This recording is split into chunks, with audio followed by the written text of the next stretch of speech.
તો આપણે ઉપર આવી ગયા અને આપણો કેમેરામેન છે મારા કોઈને કોર્યું અને આ રહ્યો હું. તો આપણે એમ ઉપર આવ્યો ને તો મસ્ત ઠંડો ઠંડો પવન આવે ને મોઢા પર લાગે એટલે એકદમ ફ્રેશ ફીલ થાય.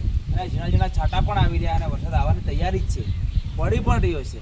પણ ઝીણા ઝીણા છાંટા પડે ને મને એટલે એકદમ ફ્રેશ ફીલ થાય. જાણે આપણે પેલા એસીમાં, એસી તો આપણને કેવું કે એસીમાં હોય એવું ફીલ થાય, પણ અહીંયા કેવું એમ મતલબ નેચરલ બધું બહુ મસ્ત ફીલ થાય, એમ મજા આવી જાય. તમે જે દુબઈ જઈને જે એક્સપિરિયન્સ કરો છો ને ફરવા વરવાનો, હા બધો આપણે એક્સપિરિયન્સ કરવો જોઈએ અને મજા લેવી જોઈએ. પણ એકવાર ગામડામાં આવીને જોયું અને આ મોસમનો બી તમે એક્સપિરિયન્સ કરો એ કેવો મજા આવે. અને તમે જો લોકેશન આ બાજુ આવી જાઓ બધા પછાડીનું લોકેશન, મતલબ કે આ જે વાદળો તમને દેખાય ને આવું તમને ડુંગર આ ભાઈ મારા બાજુ હોય મારે પછાડી દેખાવું જોઈએ કેમેરામેન. તો આવું બધું જો તમે નિહાળી શકો છો આમ તો મસ્ત. હા કેટલો મજા આવે. તો મજા લેતો રહેવાનો અને જિંદગીમાં આગળ વધતા રહો.